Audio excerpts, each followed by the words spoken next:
বিসমিল্লাহির রহমানির রহিম। অত্যন্ত আনন্দের সাথে আজকে আপনাদের সামনে উপস্থিত হয়েছি। আজ 12ই রবিউল আউয়াল, পবিত্র ঈদে মিলাদুন্নবী সাল্লাল্লাহু আলাইহি সাল্লাম।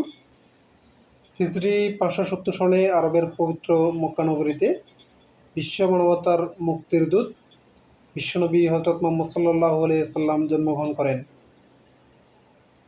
মুসলিম উম্মাহর জন্য আজকের এই দিনটি খুবই আনন্দের।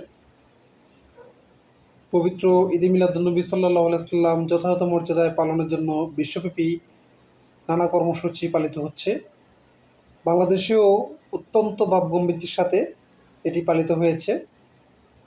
দেশের বিভিন্ন মসজিদ, মাদ্রাসা, শিক্ষা প্রতিষ্ঠান, সামাজিক ও ধর্মীয় সংগঠন আলোচনা সভা ও মিলাদ মাহফিলের আয়োজন করেছে। বিশ্বনবী হযরত মুহাম্মদ সাল্লাল্লাহু আলাইহি সাল্লাম ইতিহাসের এক অতুলনীয় আদর্শ। বর্বর আরব সমাজে তার আবির্ভাব বদলে দিয়েছিল গোটা সমাজ ব্যবস্থাকে। মানবতার মুক্তির দূত হয়ে তিনি আরব সমাজের পাশাপাশি গোটা পৃথিবীর মানুষের জন্য নিয়ে এসেছিলেন শান্তির অমোঘ বার্তা। মহানবী হযরত মুহাম্মদ সাল্লাল্লাহু আলাইহি সাল্লামকে অন্য ধর্মাবলম্বী অনেকেই সর্বকালের সর্বশ্রেষ্ঠ মানব হিসেবে স্বীকৃতি দিয়েছেন। খ্রিস্টান ধর্মাবলম্বী বিখ্যাত পণ্ডিত মাইকেল এইচ হার্ট তার বিখ্যাত আলোচিত দ্য 100 গ্রন্থে হযরত মুহাম্মদ সাল্লাল্লাহু আলাইহি সাল্লামকে সর্বকালের সর্বশ্রেষ্ঠ মহামানব হিসেবে স্থান দিয়েছেন। মহানবী হযরত মুহাম্মদ সাল্লাল্লাহু আলাইহি সাল্লামকে বলা হয় সাইয়্যিদুল মুরসালিন, অর্থাৎ সব নবী ও রাসূলের নেতা ছিলেন তিনি। তিনি নিখিল বিশ্বের নবী ছিলেন। তার জন্মের সময় আরব দেশ অশিক্ষা, অজ্ঞতা, কুসংস্কার ও ঘোর তমসায় নিমজ্জিত ছিল।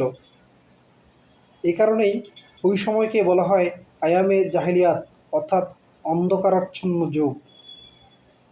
ওই বর্বর যুগে পৈশাচিক স্বভাবের কালিমাতে মানুষের মানবিক গুণাবলীর অপমৃত্যু ঘটেছিল।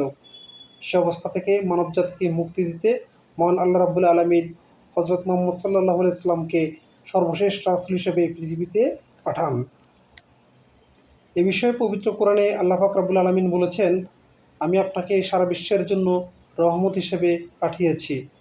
মহান আল্লাহ পুরো মানবজাতির জন্য সর্বাপেক্ষা কল্যাণকর পরিপূর্ণ জীবন বিধান সংবলিত পবিত্রতম আসমানি কিতাব আল কোরআন নাজিল করেছেন মহানবী হযরত মুহাম্মদ সাল্লাল্লাহু আলাইহি সাল্লামের উপর।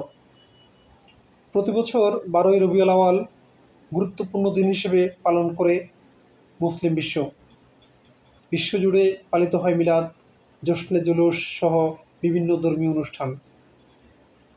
মহানবী হযরত মুহাম্মদ সাল্লাল্লাহু আলাইহি সাল্লামের অনুপম জীবন আদর্শ, সর্বজনীন শিক্ষা ও সুন্নাহর অনুসরণ আজকের দ্বন্দ্ব সংঘাতময় বিশ্ব পরিস্থিতিতে শান্তি, ন্যায় এবং কল্যাণ নিশ্চিত করতে পারে। ধর্মীয় ও পার্থিব জীবনে হযরত মুহাম্মদ সাল্লাল্লাহু আলাইহি সাল্লামের সুমহান আদর্শ ও সুন্নাহ বিশ্ববাসীর জন্য উৎকৃষ্টতম, অনুসরণীয় ও অনুকরণীয়, এবং এর মধ্যেই মুসলমানদের জন্য অফুরন্ত কল্যাণ নিহিত আছে, সফলতা ও শান্তি নিহিত আছে। মহানবী হযরত মুহাম্মদ সাল্লাল্লাহু আলাইহি সাল্লাম ছিলেন বিশ্বের সর্বশ্রেষ্ঠ মহামানব, সর্বশেষ নবী ও রাসূল। হযরত মুহাম্মদ সাল্লাল্লাহু আলাইহি সাল্লাম ছিলেন রাহমাতুল লিল আলামিন তথা সমগ্র বিশ্বজগতের জন্য তিনি ছিলেন রহমত।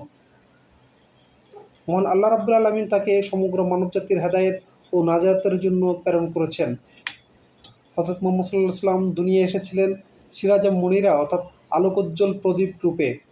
সব ধরনের কুসংস্কার, অন্যায়, অবিচার, দাসত্ব ও পাপাচারের অন্ধকার থেকে মানুষকে মুক্তি ও আলোর পথ দেখাতে শান্তি, প্রগতি ও কল্যাণের বার্তা নিয়ে এসেছিলেন তিনি। আল্লাহর প্রতি অসীম আনুগত্য ও ভালোবাসা, অনুপম চারিত্রিক বৈশিষ্ট্য, অপরিমেয় দয়া এবং মহৎ গুণের জন্য পবিত্র কোরআনে মহানবী হযরত মুহাম্মদ সাল্লাল্লাহু আলাইহি সাল্লামকে